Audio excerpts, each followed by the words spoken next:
We just met with the Senate Committe and reviewed the situation with regards to South Africa, and we looked at all the possible options. We analyzed the causes and agreed on a roadmap going forward. And part of that roadmap is that we have sent, at least from the executive side, Mr. President has dispatched a special envoy to South Africa who will be holding discussions with the South African government at the very highest level. Yeah? And he should be back tomorrow, and that will now give the government the basis on which to take further action. In the meantime, the government is very much on top of the situation, following the situation.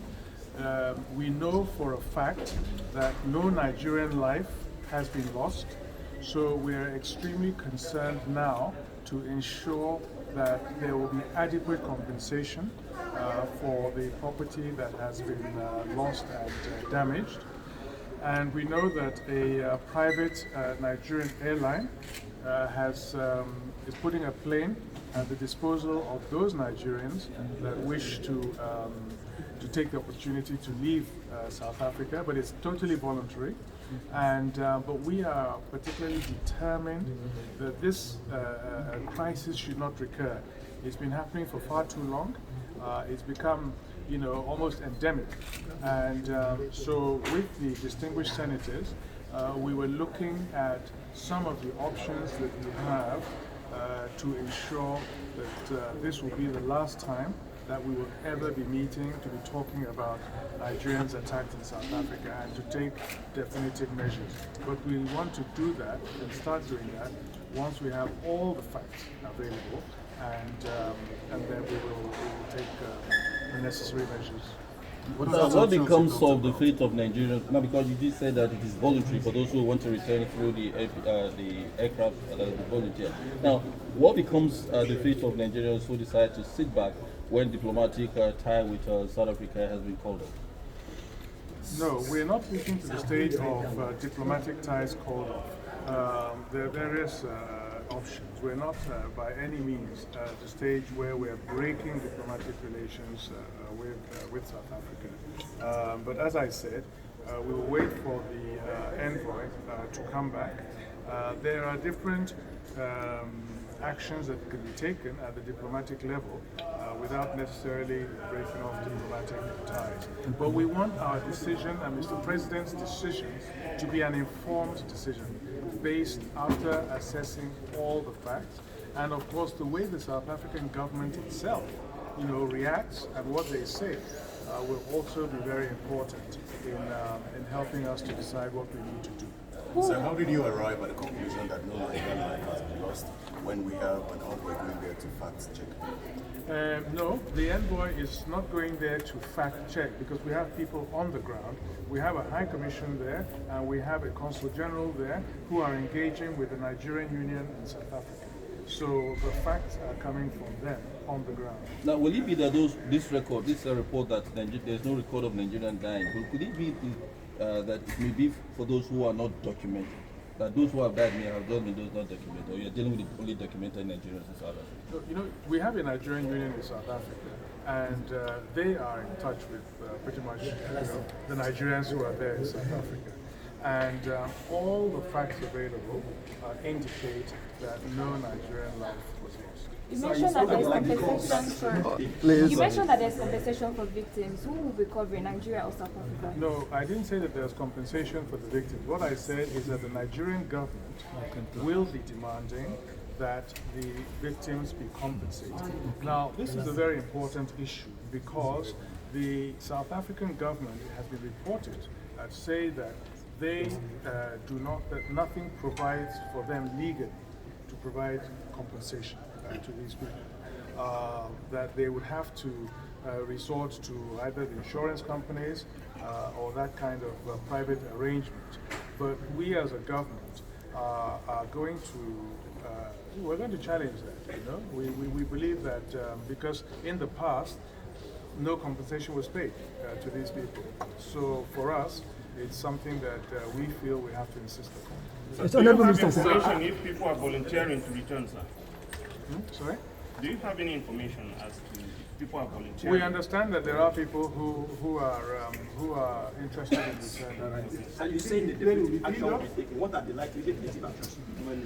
Yeah, it would not be appropriate to put into the public domain appropriate actions that we have to take, because those are options only, and those options will be contingent and dependent on other things happening. And so, you know, we cannot now say that we will take these things in hypothetical cases. We don't want to be dealing with hypothetical cases.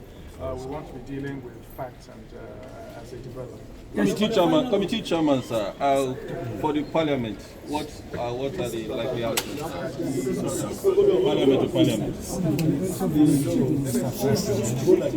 As a commission on Diaspora, Civil Society and non-governmental organizations, we actually called this meeting with the Honorable Minister for Foreign Affairs and his team to brief TVC on behalf of the Nigerian Senate as to incidents in South Africa and what has been transpiring and what are the steps being taken. And we're happy that in the light of the cooperative mode of governance under the Ninth Senate, under the leadership of our President, Senator Ahmad Lawal, the Honorable Minister came here today with the team. We are briefed as to the background as to the xenophobic attacks in the past, the action that have been taken in the past, and what are the possible solutions to those xenophobic attacks. And of course, we were also given an assessment of what has transpired in the recent attack. And one of the highlights was an assessment of the extent of the damage to life and property. And we were assured that based on credible information from South Africa, that the mission there, no Nigerian life was lost, although there were damages to property, and that there is already an ongoing effort to assess the extent of the damage to those property with a view to making a clear demand on the South African government to give compensation for those property that have been damaged.